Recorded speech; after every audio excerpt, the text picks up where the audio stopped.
గట్టిగా చప్పట్లు కొడుతూ మనస్ఫూర్తిగా పాడదాం. ఎవరు పనుగా ఉండదు.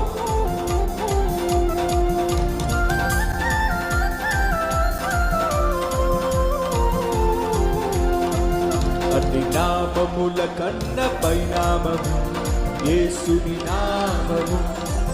ఎన్ని తరములకైనా కనపరచదగినది క్రీస్తు నామము. అన్ని నామముల కన్న పైనామము యేసుని నామము. ఎన్ని తరములకైనా కనపరచదగినది క్రీస్తు యేసు నామము. జయం జయము సాతాను శక్తులు లయం లయము. యేసు నామము. జయం జయము సాతాను శక్తులు లయం లయము. హల్లెలూయా హోసన్నా హల్లెలూయా హల్లెలూయా ఆమేన్. హల్లెలూయా హోసన్నా హల్లెలూయా హల్లెలూయా ఆమేన్. అన్ని నామముల కన్న పైనామము యేసుని నామము. ఎన్ని తరములకైనా కనపరచదగినది క్రీస్తు నామము.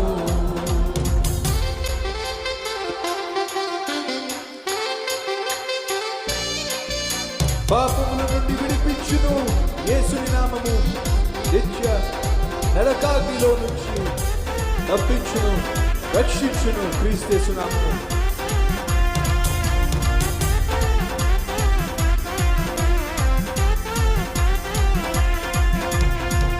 పాపముల నుండి విడిపించును యేసుని నామము. పాపముల నుండి విడిపించును యేసుని నామము. నిత్య నరకాగ్నిలో నుండి రక్షించును క్రీస్తు నామము. నిత్య నరకాగ్నిలో నుండి రక్షించును క్రీస్తుని నామము. యేసు నామము. జయం జయము సాతాను శక్తులు లయం లయము. యేసు నామము. జయం జయము సాతాను శక్తులు లయం. హల్లెలూయా హల్లెలూయా హోసన్నా హల్లెలూయా ఆమేన్. హల్లెలూయా హోసన్నా హల్లెలూయా హల్లెలూయా ఆమేన్. అన్ని నామముల కన్న పైనామము యేసుని నామము. ఎన్ని తరములకైనా కనపరచదగినది క్రీస్తు నామము.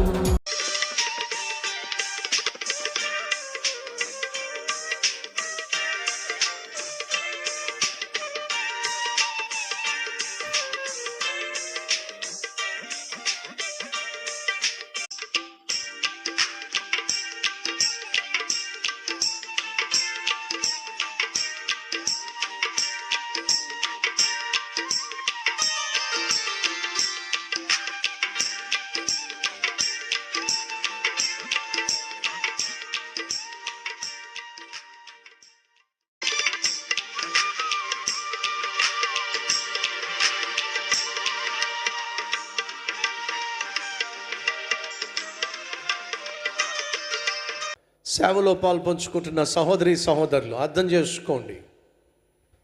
లోకాన్ని విడిచిపెట్టి వచ్చాం, పాపాన్ని విడిచిపెట్టి వచ్చాం, అల్పకాల పాప భోగాలను విడిచిపెట్టి వచ్చాం, అల్లరితో కూడిన ఆటపాటలను విడిచిపెట్టి వచ్చాం, సుఖభోగాలను విడిచిపెట్టి వచ్చాం, ధనాపేక్షను విడిచిపెట్టి వచ్చాం. ఆశ్చర్యకరమైనటువంటి వెలుగులోనికి వచ్చాం. యాజక సమూహంగా పిలువబడ్డాం, పరిశుద్ధ జనముగా అంగీకరించబడ్డాం, దేవుని సొత్తైన ప్రజలుగా స్వీకరించబడ్డాం. ఇంత జరిగిన తర్వాత కూడా సేవకులు ఒకరి పట్ల ఒకరికి ద్వేషమో, ఒకరి పట్ల ఒకరికి అసూయో, ఒకరి పట్ల ఒకరికి లోపట మనస్పర్ధలో, గిట్టనితనమో, లేక మరొకరి అభివృద్ధిని చూసి వాడబడ్డం చూసి ఓర్వలేనితనమో, అది సేవ చేస్తున్న వారిలో కావచ్చు, కుటుంబంలో కావచ్చు, ఎక్కడ ఉన్నా సరే మొదట సేవకు నష్టాన్ని తీసుకొస్తారు. మరొకరితో గొడవ పడేటటువంటి సేవలో పాలు పంచుకునేవాళ్ళు, మరొకరితో గిల్లి కజ్జాలకు దిగేవాళ్ళు, మనస్ఫూర్తిగా మాటలాడలేని వాళ్ళు, మనసులో ఏదో ఒకటి పెట్టుకుని బయటికి మాత్రం చిరునవ్వు నవ్వుతూ మాట్లాడుతూ నటించేవాళ్ళు దేవుని సేవకు నష్టాన్ని తీసుకొస్తున్నారు. దేవుని పరిచర్య అభివృద్ధికి అడ్డుబండలుగా తయారవుతున్నారు. ప్రాముఖ్యంగా నా కుడివైపున కూర్చున్న వాళ్ళ చాలామంది సేవకులు సీరియస్గా తీసుకోండి. సిఎస్ టీంలో ఉంటున్న వాళ్ళు, సంపూర్ణ సేవలో ఉంటున్న వాళ్ళు, మందిరాల యొక్క బాధ్యతను వహిస్తున్న వాళ్ళు, మరొక సేవకుని పైన లోపట ఆయాసం కానీ, అసూయ కానీ, ద్వేషం కానీ, మనస్ఫూర్తిగా మాట్లాడాలనేటువంటి తత్వం కానీ, ముందు చిరునవ్వు నవ్వుతూ వెనకాల గోతులు తవ్వడం కానీ, తాటాకులు కట్టడం కానీ, ముందొక మాట వెనకొక మాట కానీ మీలో ఉన్నట్లయితే మీరు సేవకు అడ్డుబండలుగా తయారవుతున్నారు.